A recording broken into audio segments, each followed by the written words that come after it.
Bonjour, bien-aimés dans le Seigneur. Ce matin, je vais encore parler de miracles.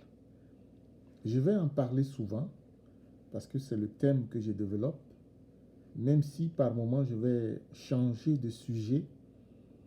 Je veux parler du thème de miracles parce que je crois aux miracles et je crois que notre Dieu veut accomplir des miracles dans nos vies. Dans la vie de ses enfants, dans la vie de même des gens qui ne le connaissent pas, parce qu'il veut se révéler.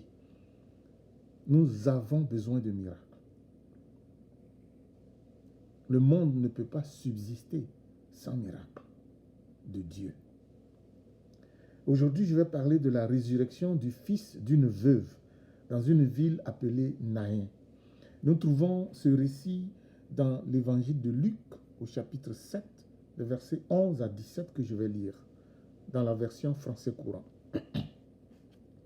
Luc 7, 11 à 17. Jésus se rendit ensuite dans une localité appelée Naïn.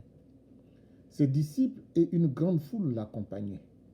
Au moment où il approchait de la porte de cette localité, on menait un mort au cimetière. C'était le fils unique d'une veuve. Un grand nombre d'habitants de l'endroit se trouvaient avec elle. Quand le Seigneur la vit, il fut rempli de pitié pour elle et lui dit : « Ne pleure pas. » Puis il s'avança et toucha le cercueil. Les porteurs s'arrêtèrent. Jésus dit : « Jeune homme, je te l'ordonne, lève-toi. » Le mort se dressa et se mit à parler. Jésus le rendit à sa mère. Tous furent saisis de crainte. Ils louaient Dieu en disant : « Un grand prophète est apparu parmi nous. Et aussi, Dieu est venu secourir son peuple. » Et dans toute la Judée et ses environs, on apprit ce que Jésus avait fait. Amen. Le titre du message de cette courte capsule que je vais faire ce matin est « Jésus est en route pour toi ». Jésus est en route pour toi. Le chapitre 7 de l'évangile de Luc nous parle du ministère de Jésus dans diverses villes. Le premier ministère est celui de la guérison du serviteur du centenier dans la ville de Capernaum. Le deuxième est celui qui nous concerne ce matin, la résurrection du fils de cette femme veuve dans la ville de Naïn. En effet, après avoir guéri le serviteur de ce centenier, Jésus s'est rendu dans une autre ville, celle de Naïn, avec ses disciples. Mais il est aussi dit qu'une grande foule a fait route avec Jésus, parce que Jésus était devenu quelqu'un qui ne passait plus inaperçu à cause des miracles extraordinaires qu'il faisait. Les gens avaient envie de le suivre et les gens voulaient savoir quel miracle il allait faire après. Après celui-ci, quel sera le prochain? Il y avait de la curiosité dans l'air et l'envie d'être avec cet homme qui faisait des choses que les autres n'ont jamais pu faire. Donc, il se faisait suivre parce que les gens étaient curieux de savoir qu'est-ce que Jésus va faire demain, qu'est-ce que Jésus va faire aujourd'hui, quel miracle, qui aura la bénédiction de sa puissance aujourd'hui. Et les gens le suivaient. Au moment où il fut près de la porte de la ville, il voit une triste scène. On portait en terre un mort. Quelqu'un était mort et on allait au cimetière pour l'enterrer. Le texte nous dit que ce fils était le fils unique de sa mère. Ce fils qui est mort était le fils unique de sa mère. Le texte nous dit aussi que cette mère était veuve.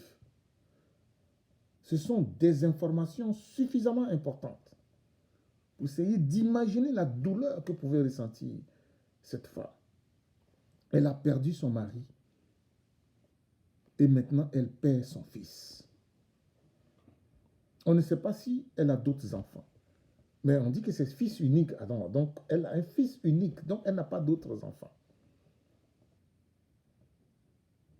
Il ne lui restait plus rien. Humainement parlant, et dans l'époque dont nous parlons, il ne lui restait plus rien. C'est une femme maintenant sans défense, sans soutien, vulnérable.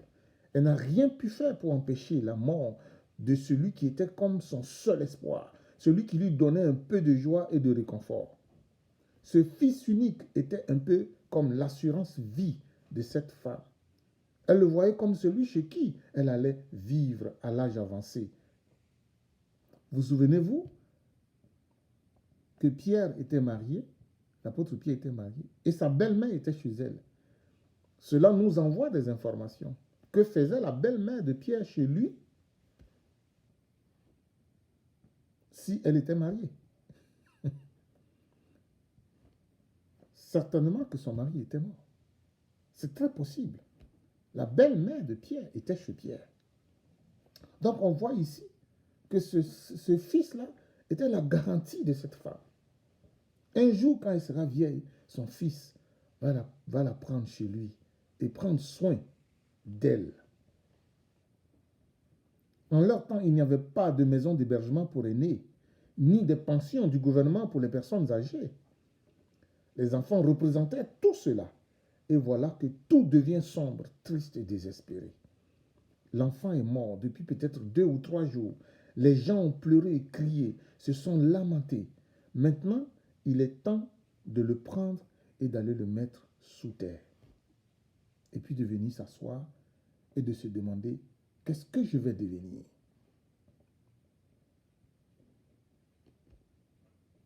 Ils ne peuvent plus le garder avec eux, mais il faut aller l'enterrer.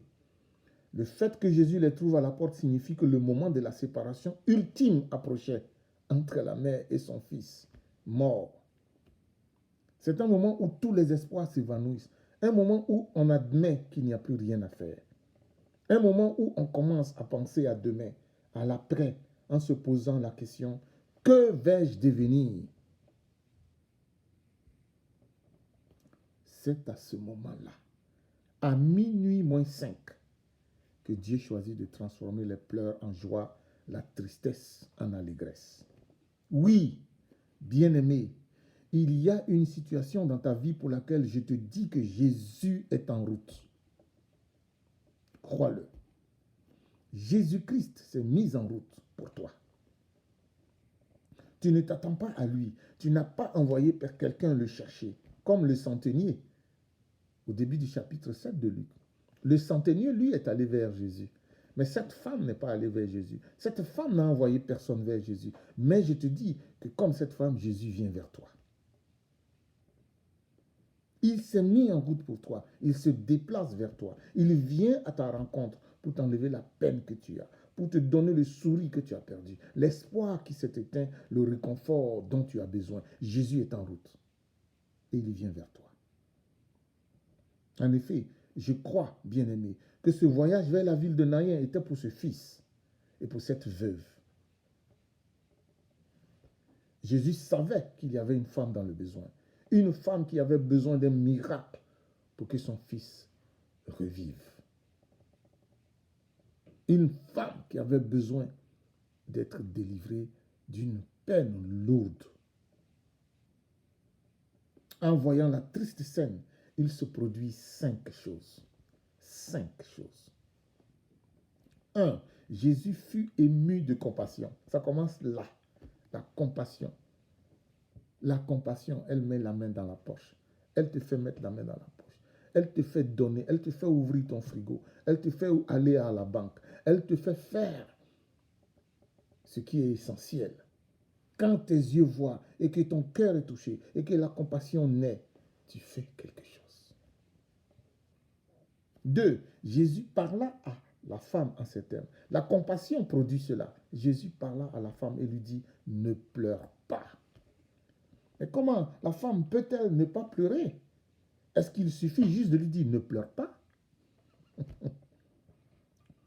Où est la preuve que je ne dois pas pleurer? Mais Jésus ne dit pas, ne pleure pas en vain. Jésus lui dit, ne pleure pas. J'ai été touché. et je vais faire quelque chose pour toi. 3. Jésus va en donner la preuve en s'approchant et en touchant le cercueil. Ceux qui portaient le cercueil se sont arrêtés. Comme si le fait pour Jésus de toucher le cercueil voulait leur dire arrêtez. Ils se sont arrêtés. Surpris, étonnés, mais ils se sont arrêtés. Cet acte fut compris ainsi. Arrêtez. Or, vous savez bien que l'acte de toucher un cercueil, dans leur tradition, rendait la personne rituellement impure. Donc Jésus, en touchant le cercueil, normalement se rendait impur. Ça pouvait aussi susciter la curiosité et expliquer pourquoi les gens se sont arrêtés. Mais Jésus démontra d'une manière expressive, palpable, concrète, qu'il était hors d'atteinte d'une telle impureté. Il montra qu'il était la pureté, lui Jésus. Toucher le cercueil ne l'a point souillé. Bien au contraire. Et nous arrivons au point 4. 1. Jésus est ému de compassion. 2. Jésus dit de ne pas pleurer. Dit à la femme de ne pas pleurer. 3. Jésus touche le cercueil. Et 4. Jésus parle aux morts. Jeune homme, je te le dis, lève-toi. Jeune homme, je te le dis, lève-toi. Et il doit se produire quelque chose. Et il doit se produire quelque chose. Jésus vient de parler. Jésus vient de parler. La parole de Dieu ne sort pas de sa bouche pour aller et revenir sans effet. Jésus a parlé. S'il ne voulait rien faire, il ne parlerait pas. Il a parlé, il faut que quelque chose se produise. 5. La 5e chose. Et le mort s'assit et se mit à parler. Alléluia. Voici ce que ça a produit. Reprenons les 5 choses qui se sont produites. 1. Jésus est ému de compassion. Ça, c'est le début. Ça déclenche tout le reste. 2. Jésus dit, ne pleure pas. 3. Jésus touche le cercueil. 4. Jésus parle aux morts. 5. Le mort ressuscite. Alléluia. Bien-aimé, un mort qui parle est un être vivant. Il n'est plus mort. Mais ça dit, le mort s'est mis à parler. Mais s'il parle, il n'est plus mort. Un mort qui parle est un mort qui est revenu à la vie. C'est un mort ressuscité. Et quand on est ressuscité, on n'est plus mort, on est vivant. C'est pour cela qu'on peut parler. La langue se délie. Le crachat revient. Tout ce qui favorise la parole renaît. Les yeux s'ouvrent et on peut voir. Le cerveau se met à fonctionner et on peut réfléchir et dire des mots intelligible. C'est ce qui est arrivé à ce fils qui était mort. Voilà pourquoi Jésus lui dit, ne pleure pas. Il était en train de lui dire, ton fils va revenir à la vie. Ton mort va ressusciter. Et si on peut ajouter une 6e chose qui s'est produite, c'est que Jésus rendit le fils à sa mère. Prends ton fils et retourne à la maison avec. Ce n'est pas le moment de l'enterrer. Ce n'est pas le moment de l'abandonner. Il sera avec toi encore pour des années. Il prendra soin de toi. Il sera pour toi une sécurité. Il sera pour toi une aide. Il sera pour toi un fils. Jésus a comblé cette femme. Je voudrais m'arrêter. Je vais terminer rapidement. Mais avant de terminer, je voudrais juste vous partager quelque chose qui m'a épaté. Vous savez, Naïn, la ville de Naïn, le nom Naïn, ça vient d'un terme arabe, Nahim. Je ne suis pas arabe, je ne parle pas arabe, je ne sais même pas comment ça se prononce, mais ça vient d'un terme arabe, Nahim. Et ce terme signifie heureux. Il y a un nom masculin qui vient du même mot, qui est Naïm, et qui a 2 sens à l'origine. La version simple, simplifiée disons, du mot Naïm signifie heureux ou doux, délicieux. Tandis que la version la plus complète du nom Naïm signifie les délices ou plaisirs du paradis. Voyez-vous ce que porte, ce que signifie cette ville? Le nom de cette ville signifie heureux, doux, délicieux, les délices ou plaisirs du paradis. Et c'est dans cette ville qu'une femme a perdu la joie, a perdu le bonheur, n'est pas heureuse. Elle est triste et pleure. Elle a perdu son mari et elle perd son fils. Non. Un endroit où doit régner le bonheur, les délices et les plaisirs du paradis. La mort a frappé une femme, son fils, pour être plus clair. Et la mort est venue lui enlever ce plaisir et ce bonheur. Alors que ce bonheur s'en va, alors que le nom de la vie perd son sens pour cette femme, Jésus lui dit, ne pleure pas. Voici ta joie, voici ton bonheur, voici ton plaisir, voici tes délices. Tiens ton fils et retourne à la maison avec. Bien-aimé, je voudrais terminer ce matin en te disant, je ne sais pas dans quelle situation tu es, je ne sais pas ce que tu vis, mais je peux te dire, au nom de Jésus-Christ, que quelque chose dans ta vie existe et pour ça, Jésus s'est mis en route. Jésus s'est mis en route pour toi. Tu vis une situation pour laquelle tu crois que tout est fini, qu'il n'y a plus rien à faire. Mais je te dis que Jésus, lui te dit, il y a quelque chose encore à faire. Il est en route. Il se dirige vers toi. Toi uniquement. Pour toi, il s'est mis en route. Il se déplace. N'est-ce pas pour toi uniquement qu'il a quitté son ciel, son paradis pour venir? S'il n'y avait que toi sur la terre, Jésus serait venu donner sa vie pour que tu sois sauvé.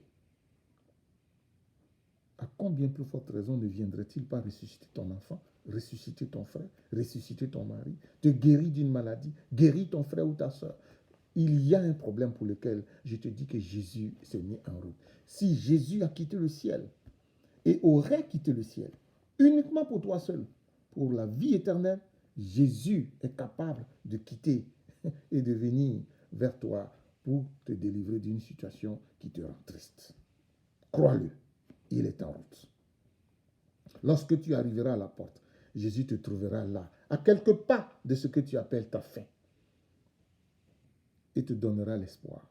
Il fera renaître ton espérance et te rendra heureux. Il transformera ce que tu appelles ta fin en un nouveau commencement. Ce miracle t'enseigne que tu peux et tu vas recevoir de Jésus ce que tu n'attends pas. Tu peux et tu vas recevoir de Jésus ce que tu ne crois plus. Tu peux et tu vas recevoir de Jésus ce que tu crois impossible. Tu peux croire, continuer de croire que Dieu pense à toi, même quand tu n'y penses pas.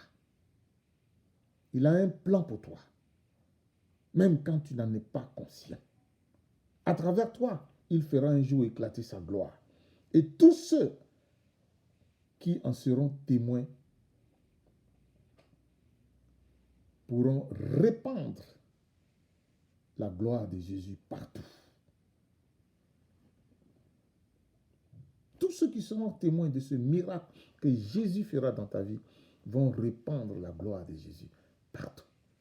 Comme il est écrit ici, un grand prophète est paru parmi nous. Dieu est venu secourir son peuple. Ça s'est répandu partout. Et qu'est-ce que vous pensez qui va arriver? Mais les gens vont chercher ce grand prophète. Ce n'est pas un simple prophète. Ce n'est pas seulement un grand prophète. C'est le Fils de Dieu, le Seigneur et le Sauveur du monde. Il est venu pour toi. Il a quitté le ciel et s'est mis en route jusqu'ici. Il a donné sa vie pour que tu vives. La parole de Dieu dit dans Romains, Dieu qui n'a point épargné son Fils, mais qui nous a donné toutes choses et qui l'a livré pour nous, jusqu'à la croix qu'il a livré pour nous. Comment ne nous donnera-t-il pas aussi toutes choses avec ce Fils? Il y a un miracle pour toi. Il y a un jour pour toi. Jésus est en route pour toi.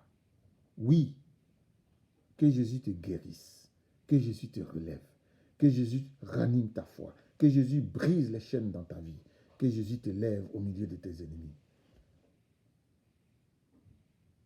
Sois béni, car Jésus s'est mis en route pour toi. Amen. À samedi prochain.